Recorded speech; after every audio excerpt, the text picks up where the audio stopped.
Senhor, ensina-nos a orar sem esquecer o trabalho, a dar sem olhar a quem, a servir sem perguntar até quando, a sofrer sem magoar, seja quem for,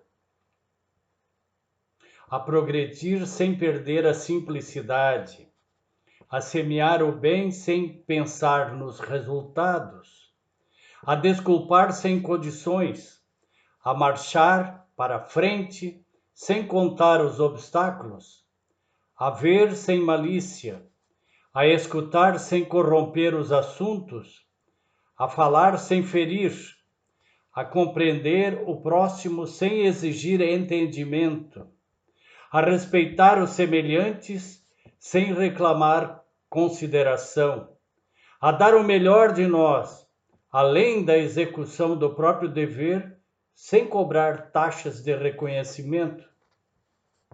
Senhor, fortalece em nós a paciência para com as dificuldades dos outros, assim como precisamos da paciência alheia. Ajuda-nos para que a ninguém façamos aquilo que não desejamos para nós. Auxilia-nos, sobretudo, a reconhecer que a nossa felicidade mais alta será invariavelmente aquela que cumprir os desígnios, onde e como queiras, hoje, agora e sempre. Que assim seja. Alô, meus amigos, estamos mais uma vez nos encontrando. Que a paz do Divino Mestre esteja com todos, dando-nos os ingredientes necessários através da sua mensagem maravilhosa, para que possamos trilhar aquele caminho mais adequado, com coragem, calma, e, sobretudo, muita esperança. Hoje falaremos de um assunto que é uma das mensagens do livro Fonte Viva, do Emmanuel, psicografado por Chico Xavier.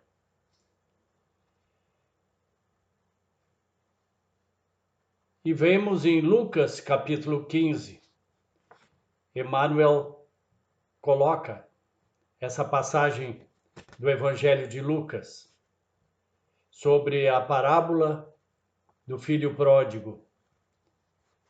O filho pródigo diz, caindo em si, ele disse, Lucas que diz, quantos empregados de meu pai têm comida de sobra e eu aqui morrendo de fome? A história do filho pródigo é muito conhecida e ele abandonou, pedindo a sua parte na herança, abandonou a família e ganhou o mundo, gastou tudo que tinha e depois teve que se contentar com um trabalho bem simples, cuidando de porcos. Por isso que lá ele se lembra, onde ele está, ele se lembra que os empregados do pai, antiga morada sua, vivem bem, têm comida e ele lá passando fome.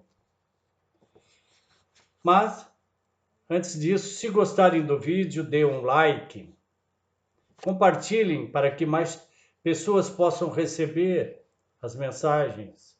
Inscreva-se no canal. Como eu disse, o nosso tema é caindo em si. E Emmanuel diz, no livro Fonte Viva, como eu já disse antes,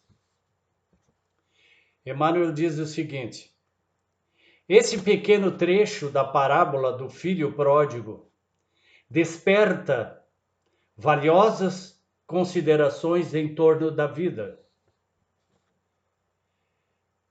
E segue Emmanuel, citando alguns personagens do Evangelho.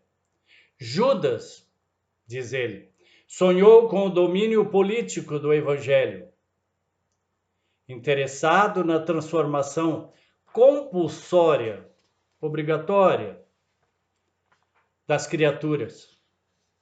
Contudo, quando caiu em si, era demasiado tarde, porque o divino amigo fora entregue a juízes cruéis.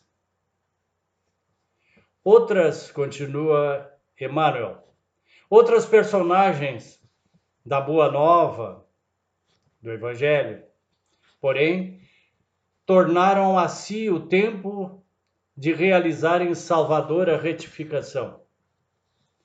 Maria de Magdala pusera a vida íntima nas mãos de gênios perversos, todavia, caindo em si, sob a influência do Cristo, observa o tempo perdido e conquista mais elevada dignidade espiritual por intermédio da humildade e da renunciação.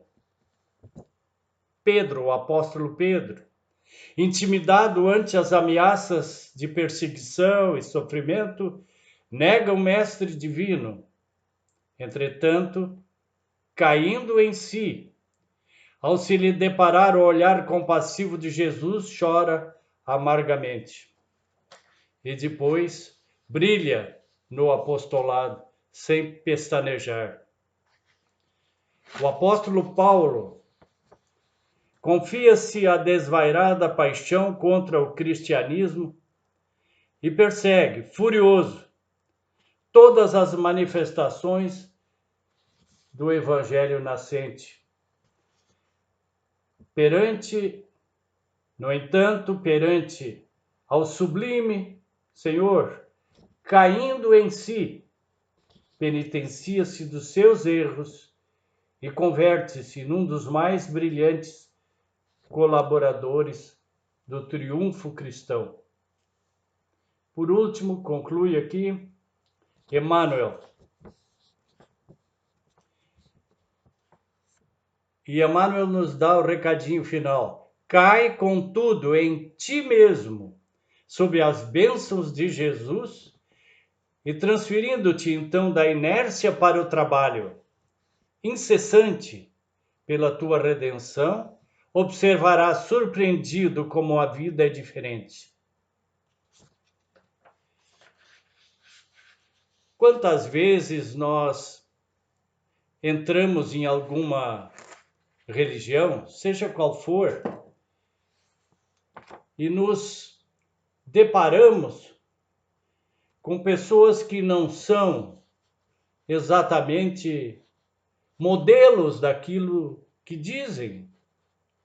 E nós deixamos de acompanhar essa ou aquela religião baseados na imagem que fazemos de pessoas, sem nos preocupar com o que é o mais importante, que é a mensagem filosófica, religiosa daquela corrente espiritual ou religiosa. E caímos na inércia, no vitimismo, cruzamos os braços, como disséssemos para o mundo, eu me magoei, fiquei magoado, porque fui enganado. Quando tanta coisa há por fazer na vida. Trabalho voluntário traz, como a mediunidade, por exemplo, sem cobrar. Mediunidade traz paz e esperança, como os demais trabalhos voluntários. Produz felicidade. E a felicidade que eu tenho é aquela que eu dou. O amor que eu tenho para a minha vida é aquele amor que eu dou para o universo, que me retribui. A vida me devolve tudo que dou a ela. Quem de nós pode dizer hoje, eu caí em mim, Existem conselhos dos espíritos, muitos, mas eu gostaria de destacar 3. Acreditar, o primeiro, acreditar que merecemos a felicidade, assim como todos os seres humanos. Mas sabemos que a baixa autoestima nossa bloqueia muita alegria, muita felicidade. Há pessoas que dizem: olha, eu estou rindo muito hoje.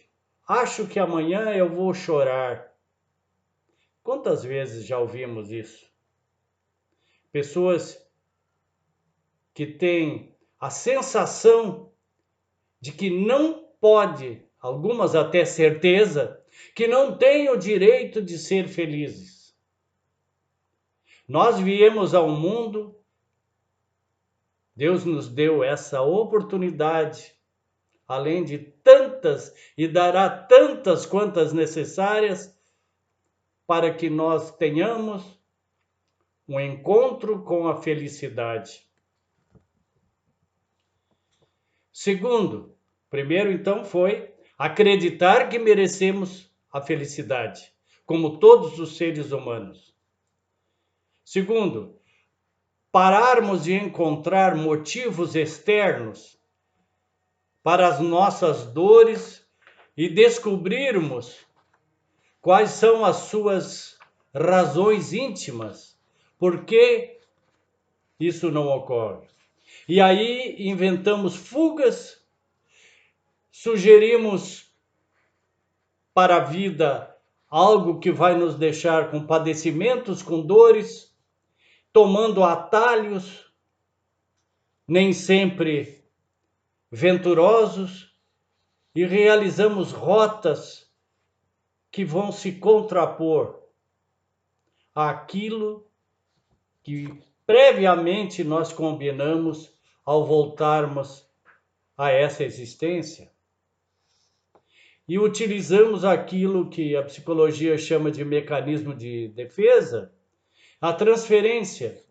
Nós não aceitamos os valores que a vida nos oferece, aquilo que nos dá, e transferimos através da mágoa, do sentimento de uma baixa autoestima. Nós não logramos alegria, felicidade, colocando-nos numa situação de vítima e também culpando as pessoas, a Deus, aos pais, à vida, ao professor, ao patrão, ao empregado, seja quem for. Transferimos aquela responsabilidade que é nossa para outras pessoas, esperando felicidade que venha de fora. Isso não vai ocorrer. Felicidade é um fenômeno, é uma força da natureza que nasce, se desenvolve e se expõe de dentro para fora. Então não podemos ancorar e depender de felicidade, depender a nossa felicidade de coisas externas e de pessoas. Precisamos desenvolver atributos que Deus nos confere para que sejamos felizes o tanto quanto possível hoje. Esse é o terceiro ponto que nós vamos ver agora. Pararmos de pensar em felicidade para depois da morte e tentar viver o modo mais feliz possível, dentro das condições de cada um. Nesse tema, nessa proposta do caindo em si, que é o nosso tema de hoje, que baseado numa página maravilhosa de Emmanuel, do livro Fonte Viva, nós colocamos 3 pontos que são básicos na trajetória humana, que é o despertamento, o autoconhecimento e a autotransformação. O despertamento para algo importante espiritualmente falando na vida é o que ocorreu com o filho pródigo no momento em que diz: eu não aguento mais. Que dá aquela virada na vida e vê: estou aqui, como diz ele, passando fome enquanto os empregados do meu pai passam bem e não têm essa necessidade. Pois bem, no momento em que a gente se depara com essa realidade, a gente começa aquilo que pode se chamar de despertamento. Não aguento mais o modo como eu venho vivendo. Preciso mudar. Urgente. E começo a entender as belezas que Deus coloca à nossa disposição e eu não estou usando. A doutrina espírita, para quem é espírita, a existência da doutrina espírita e todos os seus postulados de esclarecimento, tudo isso em nossa vida é maravilhoso para o entendimento dos espíritas. A misericórdia de Deus nos dando muitas e muitas oportunidades, todas quantas necessárias, a justiça de Deus, ao reencarnarmos através do esquecimento, que até muitas vezes entre os espíritas não se entende bem, porque eu não lembro de reencarnações passadas. E muitos negam, não espíritas, óbvio, negam o fenômeno da reencarnação porque não lembram o que se passou. Outros procuram afoitamente saber quem foram, sem se preocuparem muitas vezes com o que fizeram. É aí que está a situação. Então, quando numa metáfora pode-se dizer que Deus, ao nós reencarnarmos, nos coloca no colo, antes da nossa mamãe nos receber realmente no nascimento, nos beija com o beijo do esquecimento, que é o beijo de Deus, que faz com que nós esqueçamos tudo o que se passou, o que fizeram de mal para nós e o mal que realizamos também. A indiferença que plantamos nos corações e também esquecemos aquelas coisas negativas que nós sofremos de outras pessoas. A imortalidade, Deus nos oferece a imortalidade, somos imortais, ou seja, nossos afetos não morrem, nós não morremos. E o Espiritismo, a doutrina dos Espíritos, através de suas obras basilares, nos vem clarear esses caminhos. Por isso é uma bênção que todos nós, se não utilizarmos a contento, teremos de dar em algum momento conta de que nós tivemos um contato tão maravilhoso, com tanto esclarecimento e temos tanto a agradecer e pouco fizemos. Agradecer também o amor salvador de Deus e imortal, a natureza, o ar, o sol, a água e a nossa inteligência, o nosso corpo físico, todos os empréstimos que nós recebemos quando aqui aportamos. Eu falei que eram 3 os elementos do caindo em si. Terceiro, o autoconhecimento. Na verdade, é o segundo, desculpem. O segundo, autoconhecimento, Eu conheço as minhas potencialidades, é o próximo passo. O primeiro era o despertar da pessoa. Então, agora no autoconhecimento eu vou saber quem sou eu, quais as minhas potencialidades, sou um espírito imortal, sei de onde vim, para onde eu vou. Provavelmente, ou certamente, serei reencarnacionista. Tenho livre-arbítrio, sei disso, posso fazer o que quiser. Obviamente, estando sempre pactuado a lei de causa e efeito, ou ação e reação, mas também a lei do progresso. Terceiro, então, a autotransformação. O objetivo da doutrina espírita não é autoconhecimento. Isso é um meio para nós atingirmos a autotransformação, a tão falada reforma íntima, que, como já disse em outras vezes, não pode se transformar numa tortura íntima, e sim algo que tenha sabor para a nossa vida. São mudanças interiores que beneficiam a todos. Quando eu então tenho a consciência de que tudo que eu faço e digo tem repercussão no mundo onde eu transito. E tudo o que eu penso, faço ou digo tem, sem dúvida, uma força enorme até diante das outras pessoas.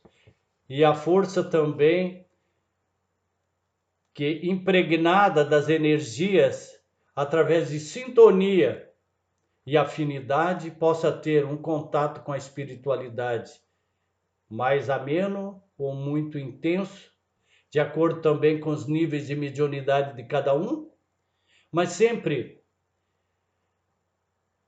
sabendo que nós temos o bem, a sombra e o bem dentro de nós. Sempre teremos escolhas para realizar.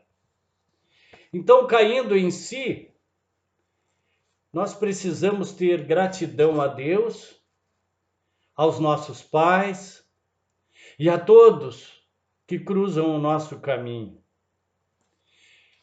Será que nós já podemos dizer que caímos em nós?